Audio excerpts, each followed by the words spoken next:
Every remarkable life tells a story, one of purpose, service, and unwavering commitment.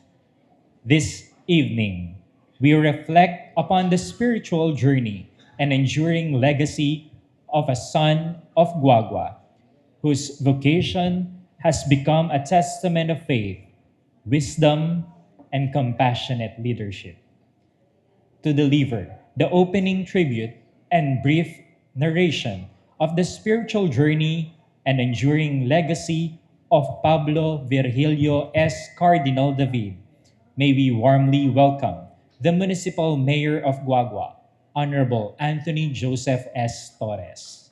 To our Vice Mayor Jun Lim, to the members of the Sangguniang Bayan present today, the Honorable Councilor Joe Mendoza, Councilor Joan Carion, Councilor Roan Reyes, Councilor Michelle Rivera, Councilor Noe Bacon de la Fuente, to all the barangay captains, sorry po, present headed by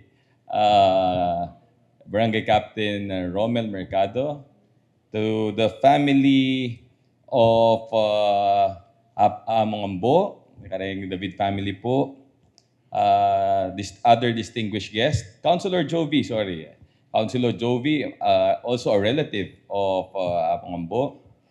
Siyempre po, karayang kay katamong Mestra Chokeni department heads, headed by Adminton, ladies and gentlemen, Maya Paabak po, ay Maya Bengi na po, Maya Bengi po. Bali po, excited ko ngayon tutuman. Kaya betaya po ngayon Bengi ngayon ing alangaliwa po kay metong siguro talagang ing balenta mo aneng ka-blessed po. And to be with him tonight is truly a blessing for all of us. Today, our beloved municipality does not only witness history, we are living it. We are gathered here for a momentous occasion that fills every Guagueño's heart with immense pride. The formal conferment of His Eminence, Pablo Virgilio Cardinal David, as the beloved son of Guagua. To the world, he is known to be a brilliant theologian and a compassionate shepherd. But to us, he will always be a true son of Guagua, molded by our culture, nourished by our faith, and deeply rooted in the values of our community. Our beloved town of Guagua is truly privileged to be the only town in the Philippines to be blessed with two cardinals. Nandin po, talagang pagmaragulke, kangabong ang nandin. Talagang ikatamo mo po ang bukod tanging out of the more than 1,000 municipalities, Yabetanala de cities all over the Philippines. We are the only municipality to be blessed with two cardinals. His, palakpakan tala po, ikakatambalin. His elevation to the College of Cardinal is a historic milestone. He stands as only the second son of Guagua in history to be elevated to this sacred rank. Following in the revered footstep of the late Rufino Cardinal Santos, this rare and profound honor cements our town's unique place in the history of the Catholic Church in the Philippines. This conferment is not just a title, it is our collective expression of gratitude, love, and admiration. It will also serve as an inspiration to our generations and to the generations to come. Tonight, we celebrate a man who has taken the light of Guagua and used it to illuminate the world with courage, humility, and unwavering faith. Ngayon po, please allow me to read the spiritual journey of His Eminence, Pablo Virgilio Sionco Cardinal David. His Eminence, Pablo Virgilio Sionco Cardinal David, fondly known as Apong Ambo, is a distinguished son of Guagua whose life reflected a deep and enduring commitment to faith, scholarship, and pastoral service. He was born on March 2, 1959 in Betis, Guagua, Pampanga, the 10th of 13 children of Pedro David and Bienvenida Shonko. He was raised in a family grounded in faith and public life. At an early age of 10, he already felt a calling to the priesthood and entered the Mother of Good Counsel Seminary in San Fernando. He pursued his philosophy studies at the Ateneo de Manila University and his theological formation at Loyola School of Theology. He later pursued advanced studies in Belgium, obtaining his doctorate degree in sacred theology, specializing in biblical studies. He was ordained to the priesthood in 1983 for the Archdiocese of San Fernando. In his early ministry, he serves as an assistant parish priest and later as director of the Mother of Good Counsel Seminary, where he dedicated himself to the formation of future priests and became known for his profound love of sacred scriptures.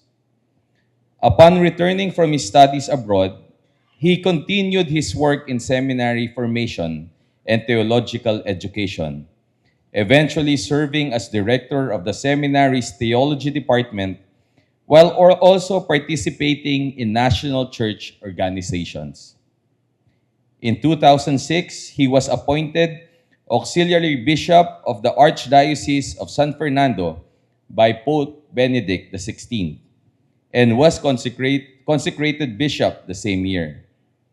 He later represented the Philippines in the Synod of Bishops in Rome and contributed to various ecclesiastical initiatives.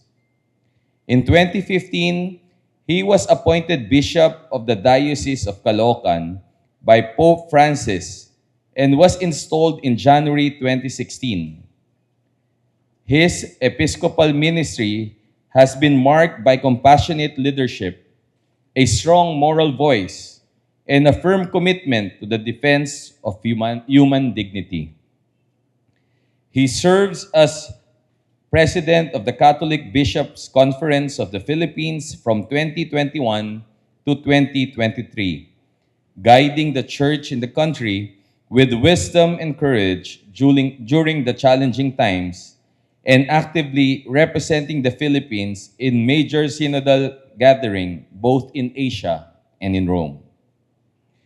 On December 7, 2024, he was elevated to the College of Cardinals by Pope Francis, becoming the first cardinal from the Diocese of Caloocan and the 10th Filipino to receive this highest honor.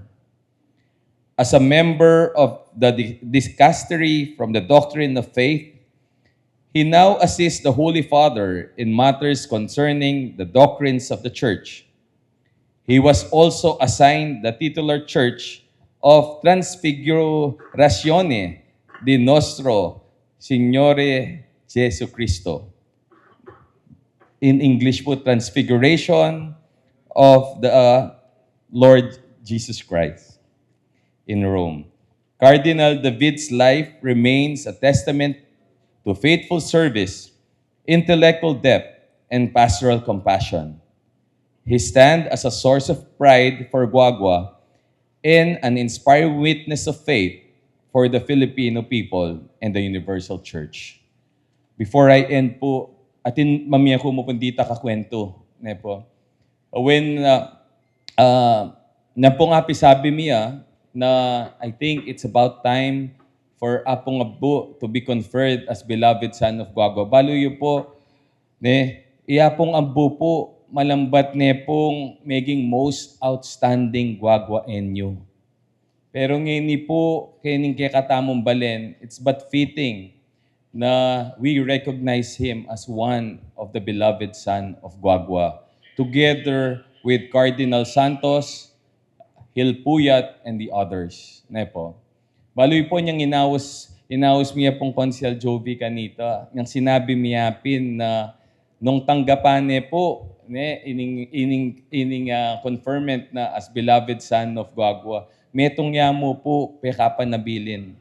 Sabi na po kaya kami kanita, I don't know if Councilor Jovi can remember, kuburi ing too much fanfare. Buri na po simple mo. Sabi na kasipin ing daranasan tamo ngeni. Bala mo very ironic if we will be having a very glamorous occasion. And ako po yung paniwala ko, that says it all. His simplicity and siguro his living, kumbaga his doing what he's preaching, ne po. Ne, just like syempre nga pong Ginoo, ne. In times of challenges kalupa na po ngeni, siguro itang simplicity maragula bagay po kay katamongan. Ne?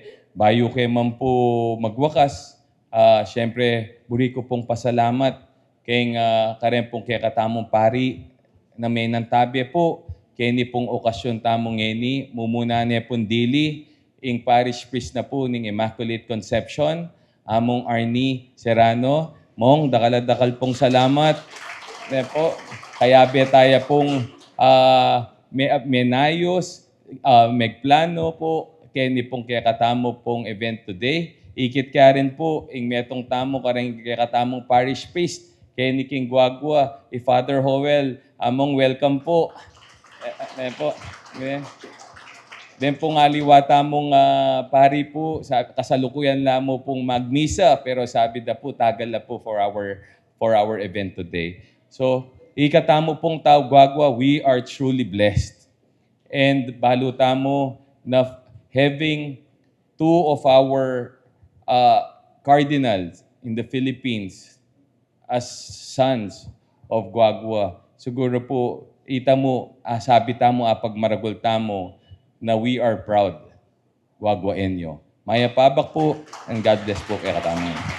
The ordinance conferring the declaration as beloved son, ordinance number 13, series of 2026, an ordinance declaring His Eminence Cardinal Pablo Virgilio Sionco David as beloved son of the municipality of Guagua, Pampanga, in recognition of his exemplary life of service, ecclesiastical leadership, academic excellence, moral courage, and outstanding contributions to the church, society, and the people of Guagua. Proponents, all members of the Sanggunian. Whereas His Eminence Cardinal Pablo Virgilio Sionco David, popularly known as Bishop Ambo or Cardinal Ambo, was born on March 2, 1959 in Betis, Guagua, Pampanga, and has brought honor, prestige, and distinction to the municipality of Guagua through his remarkable achievements in ecclesiastical leadership, theology, biblical scholarship, education, and public service. Whereas Cardinal David was ordained priest on March 12, 1983 for the Archdiocese of San Fernando and faithfully served the church in various pastoral and formation ministries, including as deputy parish priest and director of the Mother of Good Counsel Seminary. Whereas from 1986 to 1991, he pursued advanced theological studies in Europe and earned a licentiate and doctorate in sacred theology from the Catholic University of Leuven in Belgium by establishing himself as one of the country's most respected biblical scholars and theologians. Whereas upon his return to the Philippines, Cardinal David devoted himself to seminary formation, theological education, and biblical scholarship, serving as professor, formator, and director of the Department of Theology, while authoring scholarly and pastoral works on sacred scripture that continue to guide clergy, seminarians, and lay faithful alike. Whereas he served as Vice President of the Catholic Biblical Association of the Philippines and held various important positions within ecclesiastical and academic institutions, contributing significantly to the theological education and church leadership in the Philippines and abroad. Whereas on May 27, 2006, he was appointed Auxiliary Bishop of San Fernando by Pope Benedict XVI and was consecrated bishop on July 10, 2006, and later on, October 14, 2015, was appointed Bishop of Caloocan, where he became widely recognized for his courageous pastoral leadership, compassionate ministry, and steadfast advocacy for human dignity, social justice, ethical governance, and the protection of the poor and marginalized sectors of society. Whereas Cardinal David has consistently exemplified integrity, humility, intellectual excellence, and moral courage, fearlessly speaking on issues affecting justice, truth, human rights, and the welfare of the Filipino people, thereby earning the respect and admiration of both ecclesiastical and civic communities.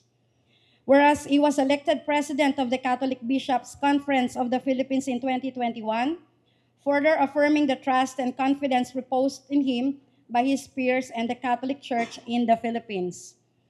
Whereas on December 7, 2024, he was elevated to the College of Cardinals by His Holiness Pope Francis during the consistory and assigned the titular church Transfigurazione de Nuestro Señor Jesucristo, making him one of the highest-ranking Filipino leaders in the Catholic Church and bringing immense pride and honor not only to the province of Pampanga, but most especially to his beloved hometown of Guagua. Whereas Cardinal David's life and ministry embody the highest ideals of faith, scholarship, public service, compassion, and principled leadership, inspiring the youth and people of Guagua to pursue excellence anchored on integrity, service, and moral responsibility. Whereas the Sangguniang Bayan of Guagua deems it fitting and proper to confer upon Cardinal Pablo Virgilio Sionco David the title of Beloved Son of the Municipality of Guagua, Pampanga, as a symbol of the municipality's highest esteem, admiration, gratitude, and recognition for his invaluable contributions to the Church, society, and humanity. Wherefore, the Sangguniang Bayan of Guagua, Pampanga, in session assembled, thus ordained. Section 1, the title, "This ordinance shall be known as the ordinance declaring Cardinal Pablo Virgilio Sionco David as beloved son of the municipality of Guagua, Pampanga." Section 2, His Eminence Cardinal Pablo Virgilio Sionco David is hereby officially declared as beloved son of the municipality of Guagua, Pampanga, in recognition of his exemplary achievements, distinguished service to the church and society, exceptional moral leadership, and for bringing honor and prestige to the municipality of Guagua in both national and international communities. Section 3, Conferment and Recognition. The municipal government of Guagua shall formally confer the title and present a testimonial of recognition to Cardinal Pablo Virgilio Sionco David during an appropriate ceremonial occasion. Section 4, this ordinance shall take effect immediately upon approval of the municipal mayor. Signed, yours truly, Secretary to the Sanggunian. Attested, Benjamin L. Lim Jr., Vice Mayor and Presiding Officer. Approved, Anthony Joseph S. Torres, Municipal Mayor.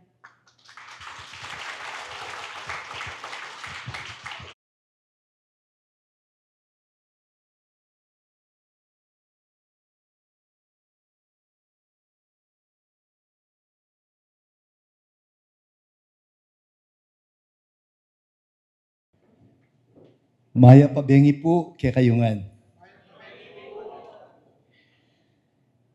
Mayor Anthony Joseph Torres, Vice Mayor Benjamin Lim Jr., my brother priests here in Guagua, Among Arni and Among Howell, members of our Sangguniang Bayan, our barangay captains, distinguished guests, family, relatives, friends, and all my beloved Kabalens, thank you very much for your presence this evening.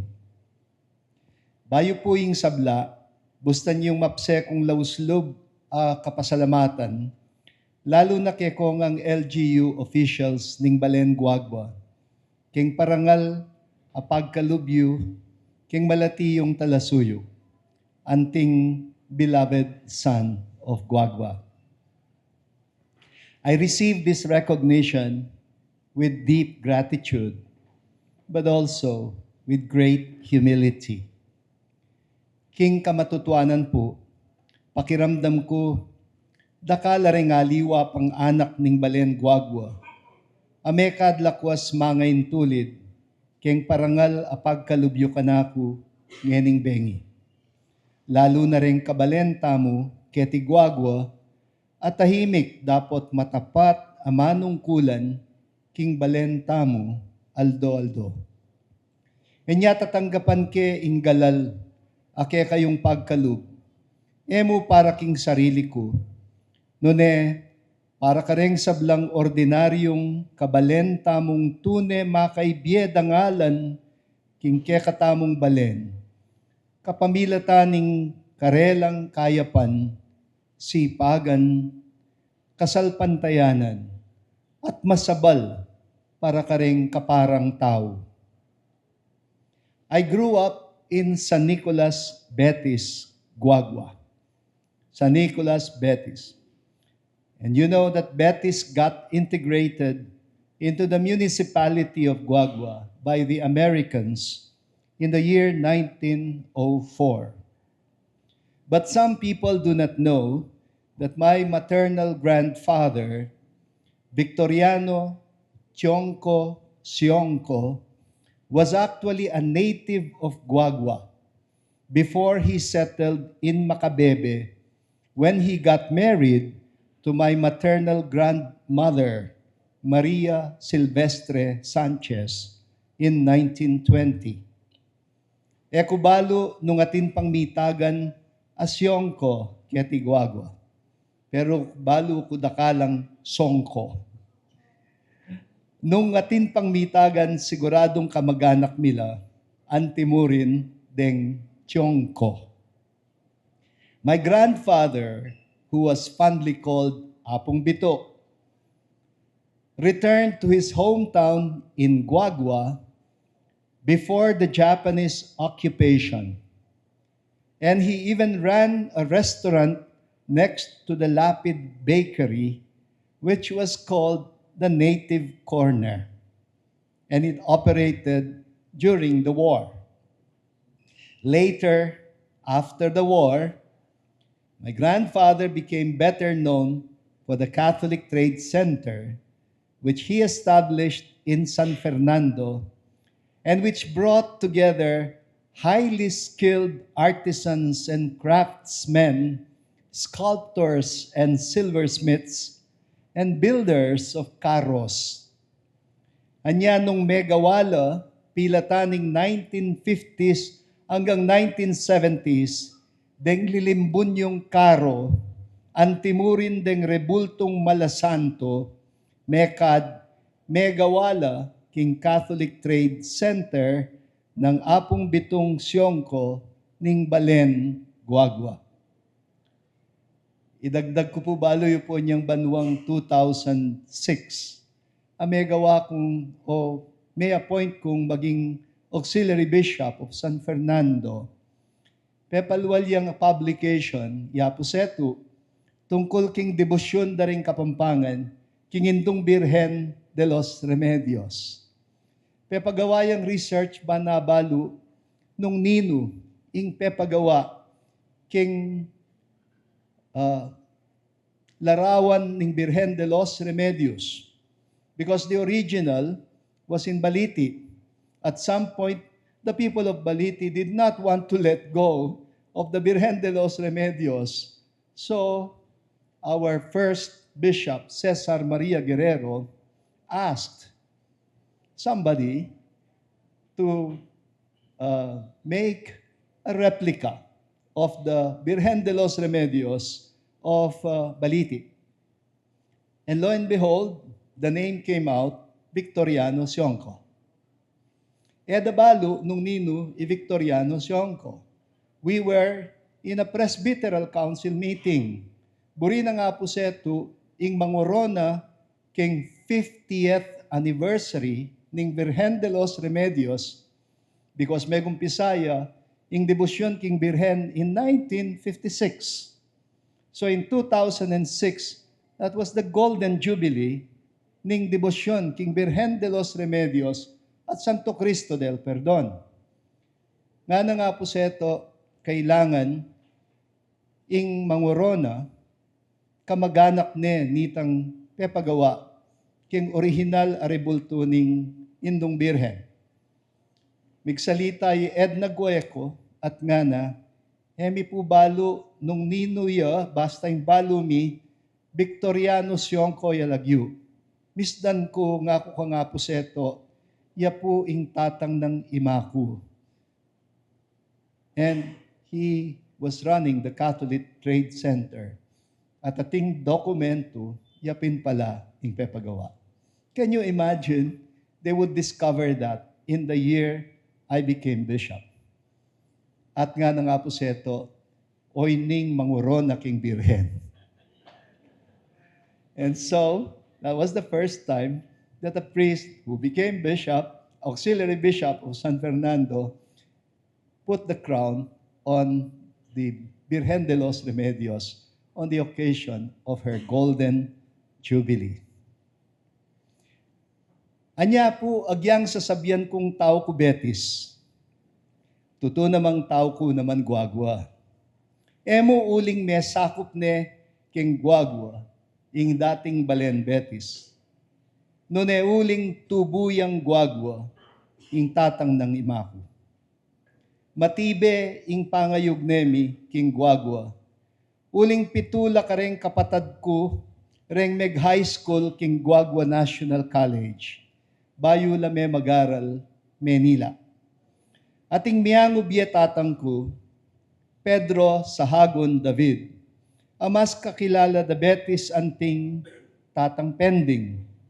Ameging Fiscal San Fernando at Manila, malambatyaring tinurong abugasya king Guagua National Colleges. Akanitang panahon na ito, awsan da pang Guagua National Institute, GNI. Opo, ketang panahon na ito, atin yang law school, ing GNC. At tuturuya ka rin, ing kanakong meangubye tatang. Keti guagwaya naman mem laisdan, ing meangubye pengari ng lalaking tatang ko, apong Isak David. Ating metong karing kapatad ko, pe malagyude, kangapong Isak kanya, engineer Isaac David. At Chuya Kenny, kalagyune ng apo ko. Ingaman mo ang complies dan, at Chuya po Duck Island, Ausandayata ngening Barangay San Rafael. You know, whatever I have become as a priest, as a bishop, and cardinal, has roots in the soil of this town and in the witness of the people who helped form me into the person that I am before you today. I imagine the late Cardinal Rufino Yao Santos, in whose memory this Catholic center was dedicated. I imagine him being with us this evening. At baloy po, king palagi ako memilatan niya, bakong miras maranon keti. Because I was expecting really to get late. I am coming straight from the Ninoy Aquino International Airport 1 because I attended a meeting of Asian bishops in Bangkok, Thailand. And in kanakong flight, arrival was 3 o'clock in the afternoon. Kukorkulan ko, dumalang ko pang immigration, kuwanang ko pa yung bagahe ko, that would take at least 45 minutes to an hour. And then, magumpisa akong magbiyahe, pauli, Ketiguago, that would take at least 2 hours nga po. Yes, itong mealwal ko, after 4 o'clock, malate ko king 6 p.m. event you. But you know, biglanding ya ing aeroplano 30 minutes early. And by 3:15, I was out of the airport. And by 4:45, I was already in our Bale Pinaud in Betis. May kapag merienda ko pang pansit luglug, ang pong halu-halu, ang pong okwi. So I think memilatan niya, Yapong Pinong, Cardinal Rufino Santos, to make sure that I would be here this evening. Some people do not know that Cardinal Santos Acabalentamo was the one who built the Colegio Filipino, Pontificio Colegio Filipino in Rome. Nung sakaling mipasyal ko Roma, yung kakalingwan dumalan. Katamong koledyo ka rin. It's called the Pontificio Colegio Filipino. Bayo nga pagmaragol ay sinali ketang property nga ito at pepatalakad ketang property nga ito yung Cabalentamo, Cardinal Rufino Santos. I usually stay there whenever I attend meetings at the Vatican, which has been very, very often. Anya tina akong permanent akwarto king Colegio Filipino. But people do not know that Apong Pinong Santos was also the one who restored the Manila Cathedral after the cathedral was reduced to a pile of ruins when Manila was declared an open city before the war finally ended. And the war ended on August 15, 1945, Feast of Our Lady of the Assumption. People do not know that Apong Pinong got the Kapampangan architect Fernando Ocampo to design the restored Cathedral of Manila. And Apong Pinong also chose only the best masons and carpenters from Guagua and Betis. Baloy po patiretang hanggang stained glass windows in the Manila Cathedral were done by the well-known artist from Santa Rita, Galo Ocampo. That the whole Manila Cathedral, as it is now, is a Kapampangan product and restored by our Kabalen, Apong Pinong Santos. I was told by my late mother, Imaku kilala bilang Dambening, Bienvenida Sanchez Sionco. I was told by my mother that Cardinal Santos was a good friend of my late grandfather, Apong Bito Sionco, uling Mibalenla.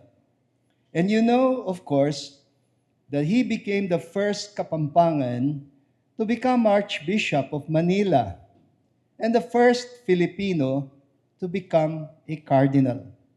My mother told me that before the war broke out, while she was doing her college studies in UST, which then was called Santo Tomas, she was entrusted by her father to the care of the sisters of Cardinal Santos. And so, Imaku, tinok nang iya, amay git pabanwa, King Arsobispado de Manila. Early in my life, I became aware that Guagua had produced many great people, great heroes, playwrights, novelists, and national intellectuals. Labi kaya pong atlong mikakapatid, and you know that my eldest brother, Randy David, is also regarded as a national intellectual. Among these great people were Aurelio Tolentino and his brother Jacinto. If you don't know them and you're a son of Guagua or a daughter of Guagua, shame on you. You should know them. Keta mismong monumentong mitalakad, anting parangal kang Aurelio Tolentino, malapit king munisipyo. At siya pa po Mayor, karinya mismo makakutkut. Itang monumento nga itakutkutan ng Aurelio Tolentino. And it was at the Filipiniana section of the Rizal Library of the Ateneo de Manila University, where I finished my bachelor's degree in pre-divinity, it was there that I first got acquainted with the landmark political stage play which our great Kabalen wrote in 1902, Kahapon, Ngayon, at Bukas, and his many other writings. I hope we can reintroduce the Tolentino brothers and their literary works to our young Kabalens in Guagua. I know that those writings have been preserved at the Center for Kapampangan Studies of Holy Angel University in Angeles City. And I wish that the town of Guagua can also have a little library with the works of our great literary figures in this great town of Guagua. Badano mga kilala, ng kakatamong kayanakan ngeni. It is easy to copy those collections of Ateneo and Holy Angel University of the great literary figures of Guagua. I wish we can also get our young people to know the great poet Amado Yuson, the great musician Camilo Dimson, the great sculptor from Betis, Apong Juan Flores, and equally famous women literary figures like Remedios David and Aurea Balagtas. Kilala yo pa po? Aliyo nala. Oh my gosh, they were very, very prolific. I saw all their works in the Rizal Library of the Ateneo. And yet, edano kilala ng tao Guagua. Amado Yuson was a good friend of my late father. At tatandanan ke, Amado Yuson, uling ya mismo ing sinulat, ketang poesyang simbitlan ng tatangku, anyang pitungan ng korona, ing Miss Guagua, anyang malati ko pa. I think I was only in grade 2. And I was holding a copy of the poem written by Amado Yuson. May memorya ng tatangku, uling i-recite ni, minuna kaya pang memorya kaya kan tatangku. At manibat kanita, mebura, kingisip ko, lalo na detang mumunang berso ning poesyang ita. Nga ng tatang ko, agpang kang Amado Yuson, sinulat kaniting poesya. Nung ing pisasabihan keti, pisasabihan king asunto. Arapaning metong awes, kilog ning usgado. Kumika ako nung dungot, makilaban na argumento. Uling iti kapangan ko, anting tune, abogado. Lahat niya po rin kapatid ko. Memorize din.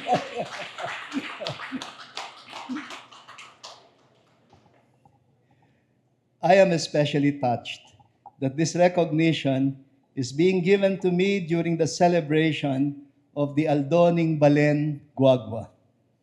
Kumaniwalang malyari ang manatiling matibe pangat tao, ing meto nga tao, nungaya manatiling matatag apangayamot, king balen akeyang tibuan. Malyari awaring magtagumpe, ing tao magdilidili, at ebyasang malikid, king keyang penibatan. Ating kasebyan na Aprikano, it takes a village to raise a child.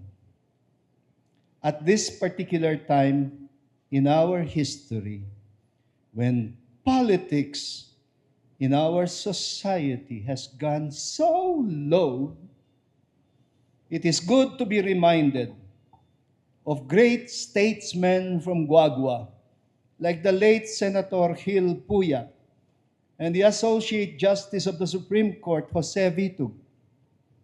Amado Yuson too was elected to the House of Representatives after the war, and they were great statesmen. We held our politicians in great regard back during those days as public servants. Nowadays, and I hope you agree with me, we need to restore politics to its proper role in society as leadership for the common good. Don't you ever equate politics with dirty politics. Politics is a good vocation, and the church is encouraging her children to get into politics for a good purpose, for a good objective. Make a difference there. Exercise politics for the common good, for the public welfare.